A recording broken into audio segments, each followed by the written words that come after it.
Tahun ini the gate of destiny, yang berarti tahun penentuan daripada tujuan hidup Anda. Pada tahun ini saya percaya Anda akan dihadapkan pada peristiwa-peristiwa yang Anda tidak pernah mengerti sebelumnya. Jalan Tuhan selalu tidak pernah kita bisa mengerti, tetapi kita percaya dengan pertolongan Tuhan. Kita mungkin tidak tahu mengapa, tapi tahun ini Tuhan sudah menentukan. Tahun di mana kita menentukan tujuan hidup kita. Tahun di mana kita memilih mana yang benar dan mana yang salah. Tahun di mana Tuhan akan betul-betul mengingatkan kepada kita. Tujuan-tujuan hidup yang salah haruslah dibuang dan kita berlari kepada tujuan-tujuan hidup yang abadi. Ketika saya berdoa kepada Tuhan, saya terkejut, saya bingung. Saya harus menyampaikan ini atau tidak. Saya melihat sebuah kata, bahwa tahun mempelai Kristus. God, apakah itu tahun depan? Ternyata bukan. Tapi tahun mempelai Kristus itu akan ada. Di mana Tuhan meminta kita untuk menjadi mempelai-mempelainya, mempersiapkan kedatangan Dia. Dan kalau Anda lihat tanda-tanda zaman, firman Tuhan juga berkata, rupa-rupa zaman masakan kamu tidak mengerti. Kita harus belajar dari tanda-tanda zaman. Bahwa Israel sekarang sedang diusahakan menjadi negara penjahat perang. Di mana dia akan dikucilkan oleh bangsa-bangsa. Dia akan disendirikan oleh negara-negara. Bahkan Amerika, pendukung utamanya, suatu saat akan meninggalkan dia. Di situ penggenapan janji Tuhan. Di situ tempat di mana Tuhan akan menyatakan kemuliaannya atas Israel. Sebab sementara ini, sampai sekarang ini, Israel tidak pernah mengakui Kristus sebagai Tuhan. Dia masih menantikan kedatangan Mesias yang mereka cari itu. Tetapi akan ada saatnya Israel akan diserang dengan berbagai macam sisi. Mungkin perserikatan bangsa-bangsa akan ikut menyerang Israel. Disitulah Israel akan mengalami masa-masa tertindas. Di situ mereka akan berteriak kepada Tuhan. Dan di situ awal di mana masa kebangunan itu akan terjadi. Di dalam 5 tahun ini, saya tidak tahu. Tapi begitu banyak yang saya ketika berdoa, Tuhan menemukan sebuah kata, tahun mempelai Kristus, tahun Harmagedon. Dan kalau itu betul-betul terjadi, tanda-tandanya sudah sangat-sangat dekat. Kita sudah dekat dengan penghujung daripada akhir zaman. Tahun depan menurut penanggalan orang-orang Israel dan hari raya orang Yahudi, tahun depan adalah tahun penghapusan hutang. Di mana orang-orang yang mengalami hutang itu akan dihapuskan hutang-hutangnya. Yang mengalami hutang-hutang masa lalu akan dirobek-robek hutangnya. Tuhan akan menuliskan ulang kisah kehidupan kita. Itu janji Tuhan di tahun depan. Bahkan nanti di tahun 2016, orang Yahudi, hari raya Yobel, tahun Yobel, itu tahun pembebasan yang besar. Itu akan terjadi juga. Tetapi setelah tahun Yobel, engkau akan tahu pada bertepatan dengan hari raya Pondok Daun, di situ ada bulan darah. Kalau kamu melihat bulan menjadi darah di berbagai belahan bumi, itu selalu bertepatan dengan Paskah, Paskahnya orang Yahudi.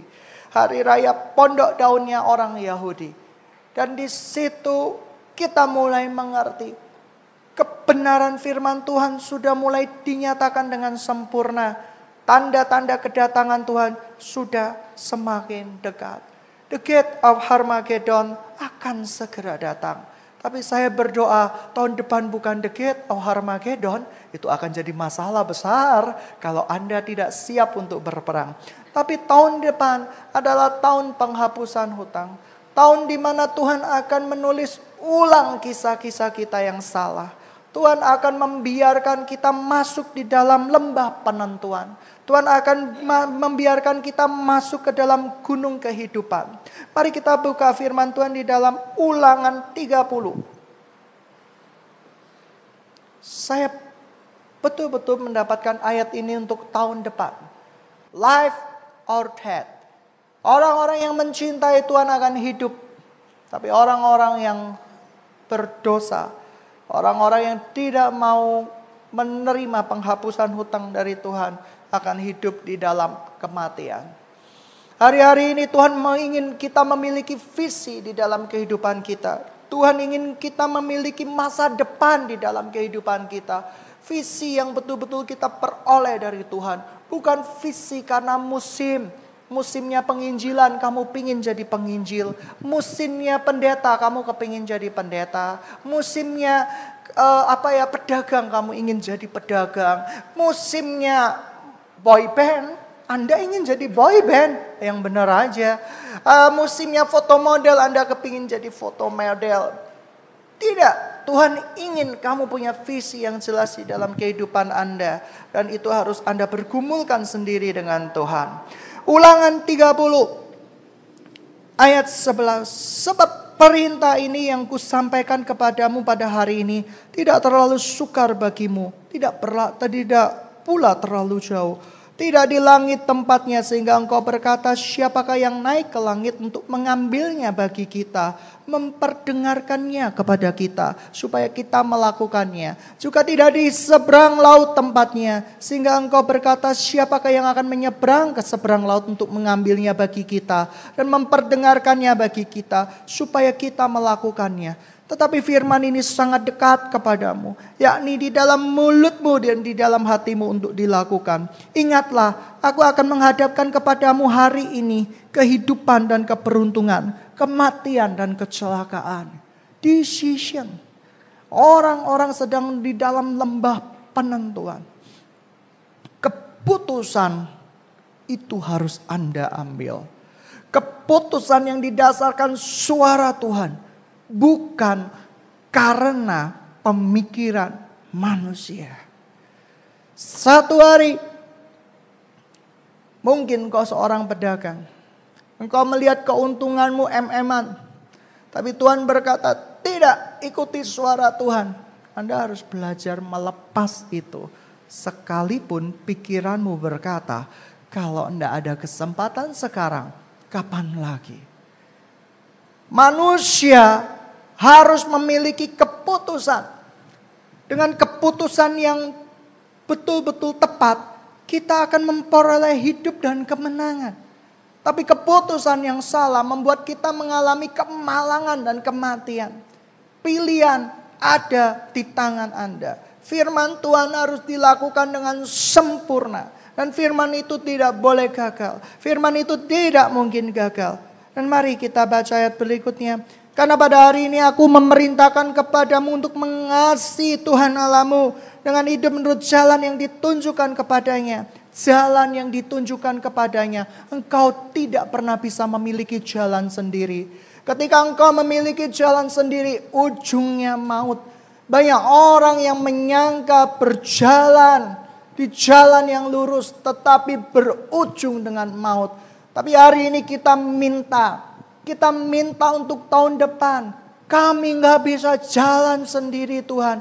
Kami perlu Engkau. Kami perlu pertolongan-Mu. Kita gak pernah bisa jalan sendiri. Kita minta Tuhan buatin jalan buat kita. Kita minta Tuhan bukain jalan buat kita. Sidang jemaat yang dikasihi Tuhan. Ketika Anda memilih jalan Anda sendiri tanpa melibatkan oknum yaitu Kristus Yesus. Untuk memilihkan jalan buat Anda, sebenarnya Anda sudah masuk di dalam jalan kematian dan kecelakaan. Hari ini pilihlah kehidupanmu, mau keberuntungan atau kemalangan. Pada hari ini aku memerintahkan kepadamu, ayat 16, untuk mengasihi Tuhan Allahmu dengan hidup menurut jalan yang ditunjukkannya dan berpegang pada perintahnya, ketetapan dan peraturannya, supaya engkau hidup dan bertambah banyak. Ketetapan dan peraturannya, supaya engkau hidup dan bertambah banyak. Dan diberkati oleh Tuhan Allahmu di negeri kemana engkau masuk untuk mendudukinya. Tetapi jika hatimu berpaling dan engkau tidak mau mendengar, bahkan engkau mau disesatkan untuk sujud menyembah kepada Allah yang lain dan beribadah kepadanya, Allah yang lain, Yesus palsu. Dengarkan pengajaran yang dulu bahwa tidak semua orang yang menyembah Yesus itu masuk dalam kerajaan sorga. Ada yang menciptakan Yesus dengan pikirannya sendiri. Dia berharap Yesus itu membela engkau walaupun kau salah tetap dibela. Walaupun kau berbelok arah pergi ke iblis, engkau tetap dibela. Itu Yesus palsu. Yesus yang benar memberikan jalan kebenaran dan kehidupan, dan kau akan ditunjukkan jalan yang lurus. Tahun ini stop untuk berdebat soal doktrin. Saya sudah jelaskan pada minggu yang lalu bahwa doktrin tidak akan bisa membuat Anda ke sorga. Mengapa begitu banyak orang yang berkata, I am Calvinist, I am Armenian, so what gitu loh. Armenian itu manusia, Calvin itu juga manusia. Engkau pemuja manusia, engkau tidak memuja Kristus Yesus. John Calvin diberikan hikmat yang luar biasa.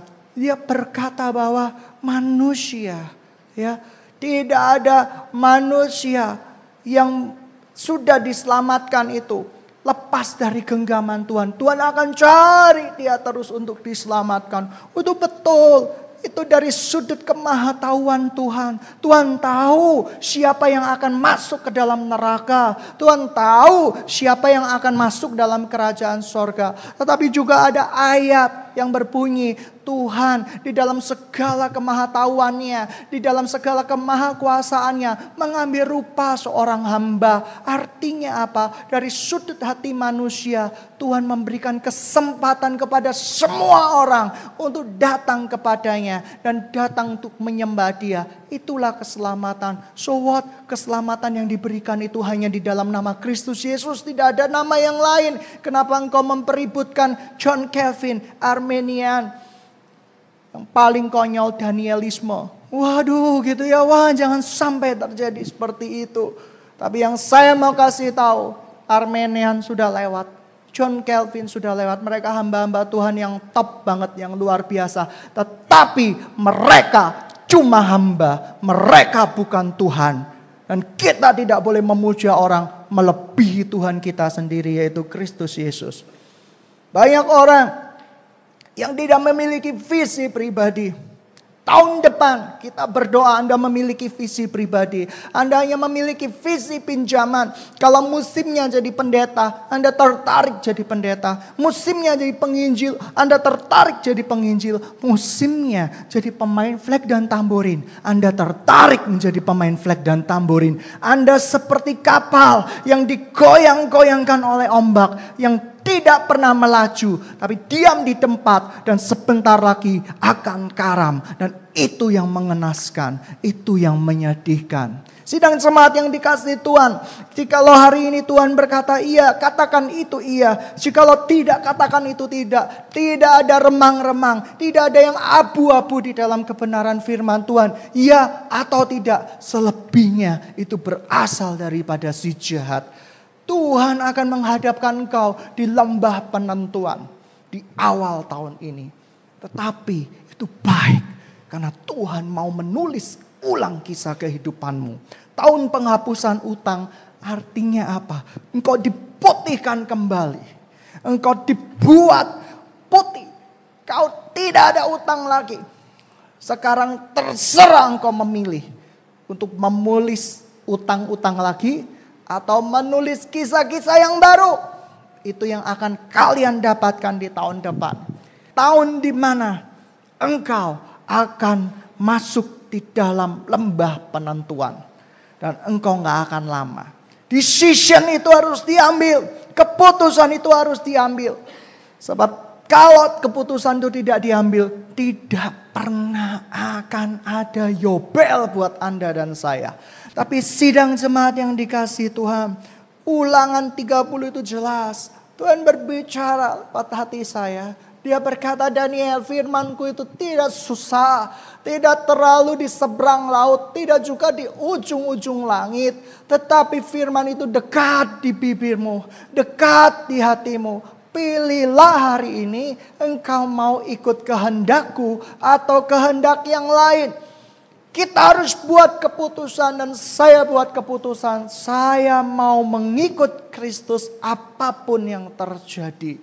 Karena saya percaya ketika saya mengikut Kristus bukan jalan-jalan saya yang saya lalui. Tetapi jalan-jalan Tuhan. Dan kalau jalan-jalan Tuhan yang sudah Tuhan buatkan buat kita. Mungkin itu bukan jalan yang enak, mungkin itu jalan yang berbatu-batu, jalan yang terjal. Tetapi bersama dengan Tuhan, saya percaya jalan-jalan yang berbatu dan terjal akan menjadi jalan-jalan yang paling indah yang kita bisa temui. Karena di situ kita akan merasakan penyertaan Tuhan. Kita akan merasakan mujizat Tuhan. Kita akan merasakan kasih setia Tuhan. Kita akan merasakan pertolongan Tuhan. Sidang jemaat yang dikasihi Tuhan, apa yang terjadi di tahun ini di dalam kehidupanmu? Apakah pilihan-pilihan kehidupanmu sudah mengikut sertakan Tuhan di atas semuanya itu? Ataukah engkau memilih berdasarkan pemikiranmu? Engkau memilih berdasarkan pertimbangan-pertimbangan jasmanimu? Di dalam Tuhan tidak ada keuntungan dan kerugian. Di dalam Tuhan ada yang namanya ketaatan dan ketetapan. Hanya itu saja. Kalau engkau memilih berdasarkan keuntungan, iblis pun menyediakan keuntungan yang sangat besar. Tapi ketetapan-ketetapan Tuhan mungkin engkau merasa dan saya merasa itu tidak menguntungkan buat kehidupan kita. Tapi ketetapan Tuhan itu indah yang membawa kita ke arah kehidupan, kemakmuran dan penyertaan yang luar biasa. Saya berdoa tahun depan hamba-hamba Tuhan yang jatuh, Tuhan lihat hambanya yang letih dan terluka, itu dibangkitkan kembali. Saya berdoa singa-singa yang sudah tua, hamba-hamba Tuhan yang tua, yang terpuruk, jatuh dalam dosa dan pencobaan, yang mungkin dihina banyak orang. Saya berdoa itu dibangkitkan kembali. Karena mereka pernah memiliki pelayanan yang indah di hadapan Tuhan. Mereka harus mengakhiri pertandingan dengan indah yang pula. Kita harus doakan, kita harus support. Kita bukan malah mengkafirkan mereka. Kita malah menghujat mereka. Karena kita pun tidak lebih baik daripada mereka. Anda tahu itu. Berikutnya. 17. Tetapi jikalau hatimu berpaling dan kau tidak mau mendengar. Bahkan kau mau disesatkan untuk sujud. Menyembah kepada Allah lain dan beribadah kepadanya. Mau untuk disesatkan. Dalam bahasa aslinya itu sudah tahu sebenarnya. Ini ada yang salah dengan keputusan kita. Tapi mau-mau aja untuk disesatkan. Sekali lagi di dalam bahasa aslinya kita udah tahu ini salah keputusan kita. Roh Kudus udah berbicara dengan keputusan kita. Tapi mau-mau aja disesatkan. Karena kita suka yang sementara. Kita gak suka yang kekal. Bumi ini sementara. Anda yang cantik-cantik ini. Sidang jemaat yang cantik-cantik ini. Yang ganteng-ganteng ini. 50 tahun lagi saya percaya gak cantik gak ganteng lagi. Sementara banget. Engkau mungkin minum obat ya yang banyak antioksidannya. Mungkin iklan-iklannya 10.000 kali oksidan. Saya juga bisa tulis 1 juta kali antioksidan. Membuat wajahmu bersinar-sinar. Nambah sinar wajahmu berapa tahun? Sampai 5 tahun? Belum tentu. Kamu operasi plastik di Korea sampai plastiknya hilang. Plastik timba kamu pakai untuk operasi plastik. Tidak akan pernah bisa membuat engkau hidup abadi, men. Tetapi orang-orang yang mencintai Tuhan, rohnya akan kekal abadi. Dia akan dikasih oleh Tuhan untuk selama-lamanya. Mari kita baca ayat berikutnya. Maka aku memberitahukan kepadamu pada hari ini, bahwa pastilah kamu akan binasa. Tidak akan lanjut umurmu di tanah kemana engkau pergi. Menyeberang sungai Yordan untuk mendudukinya. Aku akan memanggil langit, bumi menjadi saksi terhadap kamu pada hari ini. Kepadamu akan kuperhadapkan kehidupan dan kematian, berkat dan kutuk. Pilihlah kehidupanmu supaya engkau hidup, baik engkau maupun keturunanmu. Memanggil langit dan bumi. Saya percaya pelayanan tahun depan adalah pelayanan roh. Pelayanan malaikat. Tahun di mana Tuhan akan membela hidup-hidup orang yang benar, yang berkenan di dalamnya. Engkau akan merasakan pembelaan Tuhan yang luar biasa. Engkau akan merasakan penyertaan Tuhan yang luar biasa. Engkau mungkin akan mengalami apa yang dikatakan di firman Tuhan. Apa yang gak pernah kau pikirkan, itu yang disediakan bagi Tuhan olehmu. Itu tahun rahmat Tuhan sudah datang. Tapi Anda jangan kaget. Tahun-tahun ke depan ada the gate of Armageddon. Ada the gate bride of Christ. Tahun mempelai Kristus. Dan ketika Tuhan memberikan tahun-tahun ke depan, waktunya sudah sangat dekat. Waktunya sudah sangat dekat. Percayalah, Israel bakal diserang.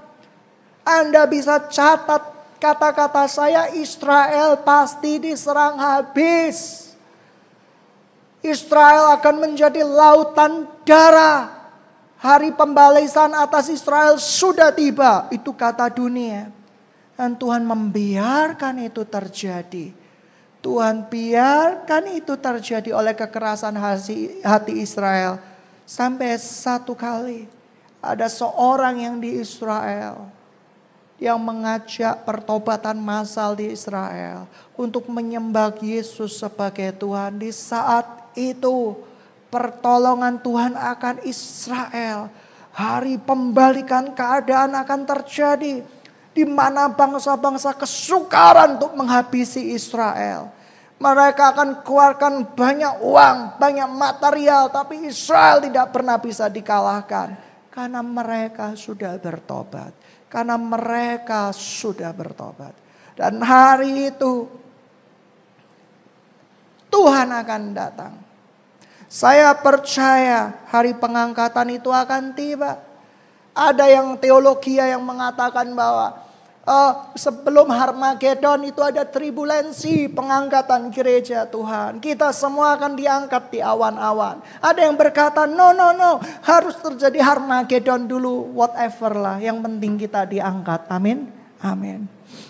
Siapa yang mau ditinggal?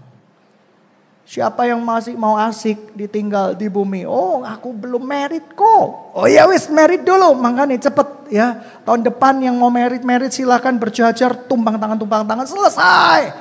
Ya kan? Habis perkara. Nggak punya uang, gampang. Panggil nasi uduk, kita pesta di sini. Nah, teman-teman yang dikasihi Tuhan, sidang jemaat yang dikasihi Tuhan, Ami tertawa merencanakan dia rupanya. Yang 20, dengan mengasihi Tuhan Allahmu, mendengarkan suaranya dan berpaut padanya. Sebab itu berarti hidupmu dan lanjut umurmu untuk tinggal di tanah yang dijanjikan Tuhan dengan sumpah kepada nenek moyangmu, yakni kepada Abraham, Ishak, yang Yakub, untuk memberikan kepada mereka. Saya berdoa buat jemaat ini. Saya berdoa tidak ada henti-hentinya. Berpuasa, saya rindu jemaat memiliki keputusan yang terbaik di dalam kehidupan. Baik pekerjaan, pasangan, pelayanan atau apapun juga. Saya berdoa untuk itu. Sekalipun Tuhan kelihatannya belum jawab, saya terlalu yakin dengan Tuhan saya. Saya belajar untuk tidak menentukan, tetapi Tuhan yang menentukan jawaban-jawabannya buat kehidupan jemaat semua. Tahun di mana Tuhan akan menuliskan kisah kehidupan kita.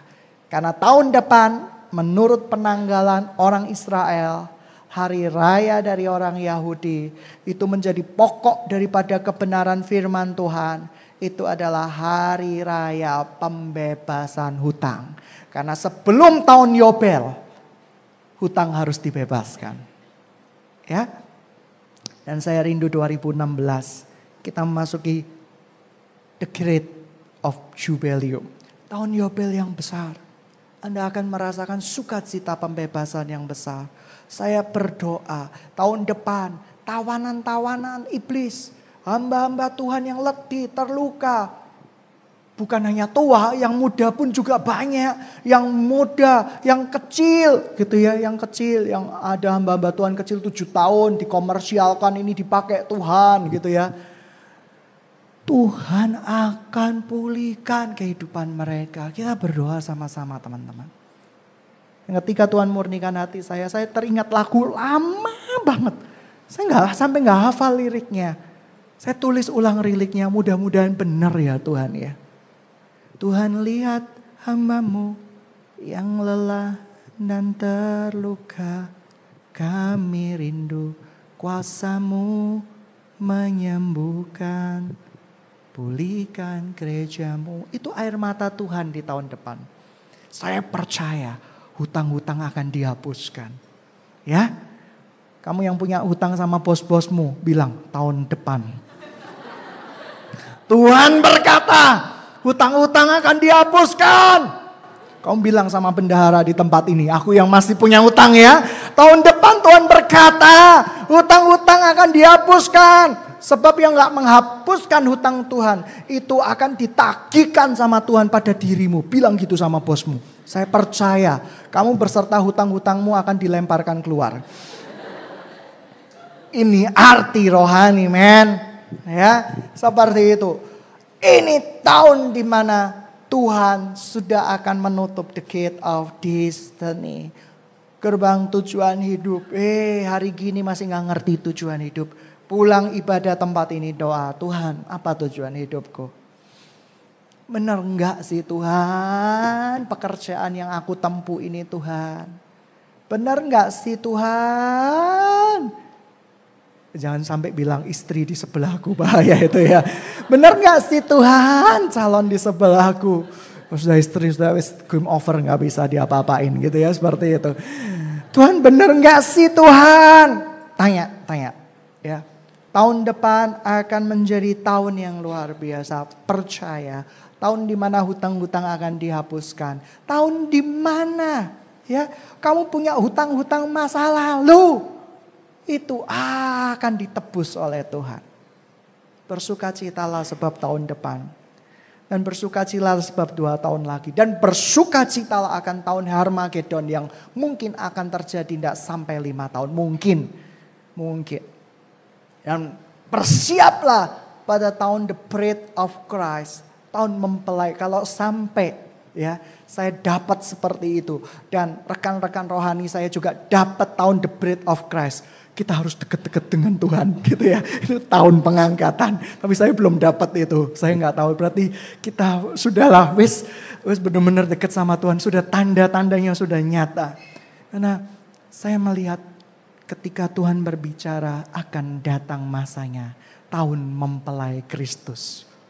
Saya pertama kali mendengar itu bersuka cita. Setelah itu rasanya sedih sekali. Sudah siapkah kita untuk menjadi mempelai Kristus? Tahun di mana mempelai Kristus dipersiapkan untuk tahun yang jauh lebih indah. Melebihi gaun-gaunmu. Tapi yang Tuhan sedang buat itu adalah gaun di hatimu. Bukan gaun physically. Gaun physically hanya cuma sehari, sejam, 2 jam. Mahalnya luar biasa. Ya kan, tukang-tukang salon panen biasanya. Ini belum pernah dipakai loh ya, sama sekali belum pernah dipakai. Kalau belum pernah dipakai harganya 50 juta. Kalau sudah pernah dipakai siapa? Kalau dipakai artis lebih mahal lagi gitu ya, seperti itu. Saya punya gaun yang pernah dipakai Blacky. Itu murah sekali. Enggak pernah kan? Nah, tapi teman-teman yang dikasihi Tuhan. Kita tahu kalau kita mempersiapkan yang luar biasa. Waktu saya berkhotbah lihat Weni berbahagia gitu ya, bersuka cita. Membayangkan dengan Felix mungkin gitu ya. Seperti itu, bahagia banget gitu ya seperti itu. Jadi kita berdoa supaya kalau kita di bumi ini mempersiapkan dengan baik. Apalagi kalau kita menanti kedatangan Sang Raja. Saya percaya yang cowok pun akan mempersiapkan yang baik. Tidak ada yang mau di pesta pernikahan mereka itu jambangan lebat gitu ya. Waduh, seperti teroris ISIS. Gak mungkin ada yang seperti itu. Tidak ada.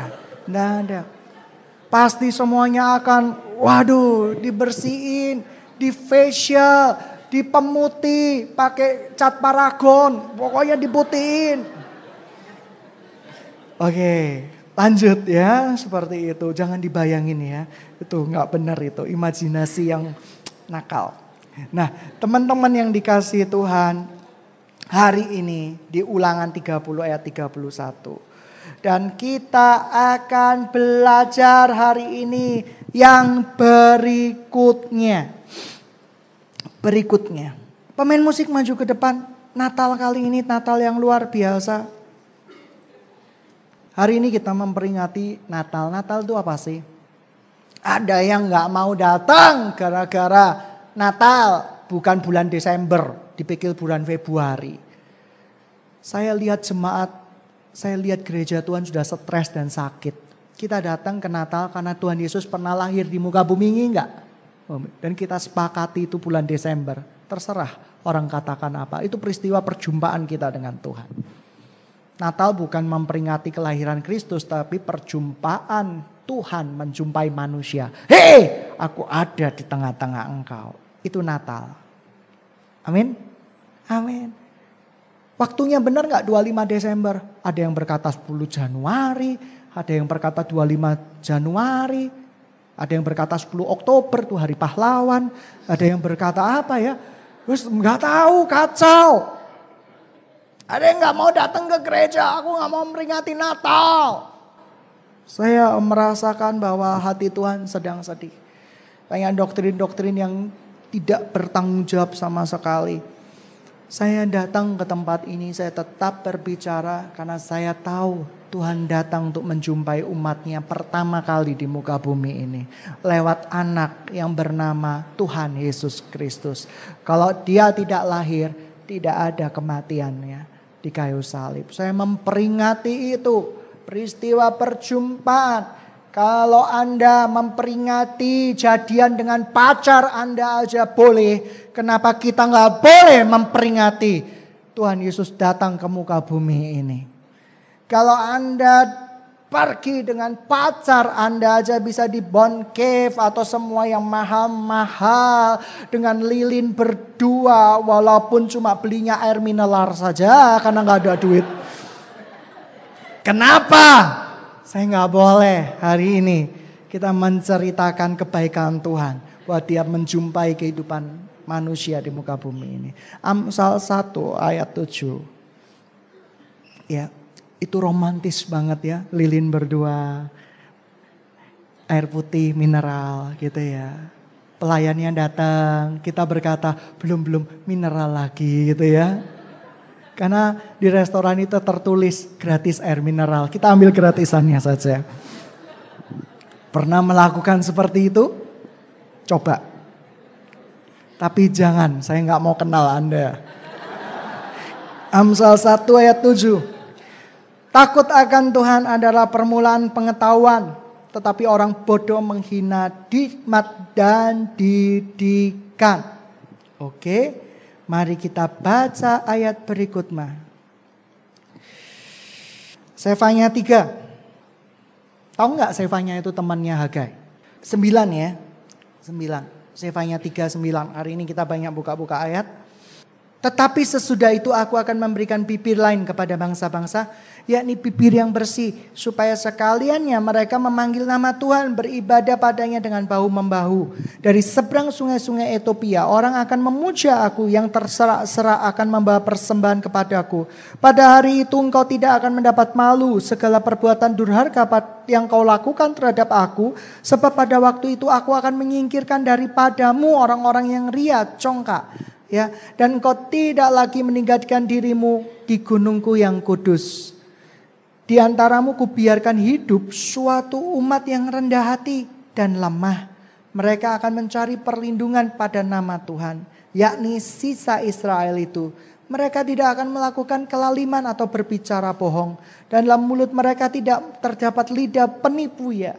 Mereka akan seperti domba yang makan rumput dan berbaring dan tidak ada yang mengganggunya. Bersorak-sorailah hai putri Sion, bertepik soraklah hai Israel. Bersukacilalah dan berial-rialah dengan segenap hati hai putri Yerusalem. Tuhan telah menyingkirkan hukuman jatuh atasmu. telah menebas binasa musuhmu, Raja Israel yakni Tuhan ada di antaramu. Engkau tidak akan takut lagi pada malapetaka. Pada hari ini dikatakan kepada Yerusalem, janganlah takut hai Sion, janganlah tanganmu menjadi lemah lesu. Tuhan Allahmu akan di antaramu sebagai pahlawan yang memberikan kemenangan. Ia bergirang karena engkau bersuka cita. Ia memperbarui engkau dalam kasihnya. Ia bersorak-sorak karena engkau dengan sorak-sorai. Pada hari pertemuan raya aku akan mengangkat malapetaka daripadamu. Sehingga olehnya karena engkau tidak lagi menanggung celah. Sesungguhnya pada waktu itu aku akan bertindak terhadap segala penindasmu. Tetapi aku akan menyelamatkan yang pincang, mengumpulkan yang terpencar, dan akan membuat mereka mendapat malu menjadi kepujian dan kenamaan di seluruh bumi. Kita baca ayat 19 ya. Sesungguhnya pada waktu itu aku akan bertindak terhadap segala penindasmu. Tetapi aku akan menyelamatkan yang pincang, mengumpulkan yang terpencar, dan akan membuat mereka mendapat malu. Yang mendapat malu menjadi kepujian dan kenamaan di seluruh bumi. Pada waktu itu aku akan membawa kamu pulang, yakni pada waktu aku mengumpulkan kamu. Sebab aku akan membuat kamu menjadi kenamaan dan kepujian di antara segala bangsa di bumi. Dan memulihkan keadaanmu di depan mata mereka, firman Tuhan. Amin. Itu yang kita aminin untuk tahun depan. Tuhan akan selamatin kita. Tuhan akan membuat nama kita semakin bersinar. Dan percayalah, pembelaan Tuhan akan ada. Tahun di mana Tuhan akan tuliskan kisah kehidupanmu, karena tahun depan adalah tahun penghapusan utang. Tahun di mana engkau akan dibuatkan jalan sama Tuhan. Tetapi hanya berlaku bagi orang-orang yang mengambil keputusan, decision untuk taat kepada kehendak Tuhan. Jikalau engkau tidak taat, engkau tidak akan pernah bisa. Oke? Natalan sekarang kita berbicara masa depan. Kita berbicara Yesus telah menjumpai kita di muka bumi ini. Dan kita mau rayakan hari ini. Bukan seorang bayi lagi. Tuhan Yesus tidak lagi sebagai seorang bayi. Sekarang udah raja di atas segala raja. Dia penguasa langit dan bumi. Tapi hari ini kita memperingati dia kok mau-maunya menjumpai kita. Yang terlahir sebagai seorang bayi. Amin. Amin.